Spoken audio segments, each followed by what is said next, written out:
eleksyon, Iloilo. Ang eleksyon ay isang job application. Ang huling bilang, 63 kaming sasalang sa job interviews, mga job applicants, para suriin ng mga tumatayong HR o Human Resources Department. Kayo yon, mga mamamayang Pilipino. Ako ay nakasala ngayon sa isang job interview. Ganito ko po ipapakilala ang aking sarili. Ipagpapatuloy kong maging bantay sa kaban ng bayan. Hindi naging at hindi magiging bantay sa lakay sa pambansang budget. Ang aking track record ang siya magpapatunay na ako ay laging lumalaban, lalo na sa pagbabantay at paggamit ng maayos sa ating pambansang budget. Ang dahilan po ay simple lamang. Sobra-sobra po ang hindi nagagamit sa ating national budget. Taon-taon, mula noong 2016 hanggang 2023, alam nyo ba ang unused appropriations o yung hindi nagagamit sa ating pambansang budget, average 350 billion pesos. Kung ito ay may download o may idadaloy sa mga lokal na pamahalaan tulad ng Iloilo, marami po ang magagawa dahil sa pamamagitan ng inyong mga local development plans, sa inyong mga local development councils, ay malaki ang may tutulong sa pag-isenso ng Iloilo.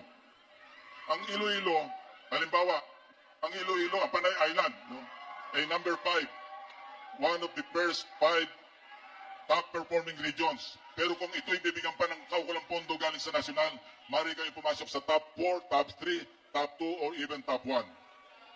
Kaya noong nilagdaan ng Pangulong Marcos ang Executive Order 82, isa po ko sa naunang natuwa dahil ang EO 82 pinalalawak at pinalalakas ang papel ng Regional Development Councils at iba pang mga Local Development Councils.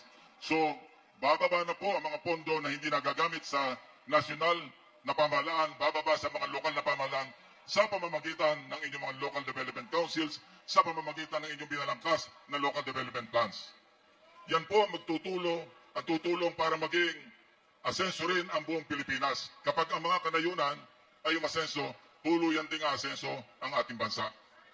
Noong nag-anunsyo ang ating Pangulo na siya'y itutulak niya ang full digitalization ng mga government transactions, uli ako ay natuwa sapagkat yan po magdudulot para maging efficient ang pamamalakad ng ating pamahalaan at mababawasan ng grabe corruption.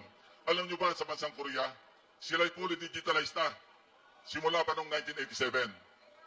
At ang kanilang nasisave, ang kanilang natitipid sa kanilang pera, daan-daang bilyon na dolyar taon-taon.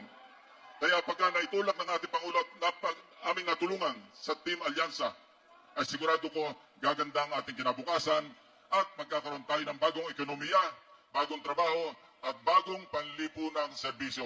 Mabuhay po ang Team Alyansa, mabuhay ang Iloilo, mabuhay po tayo lahat.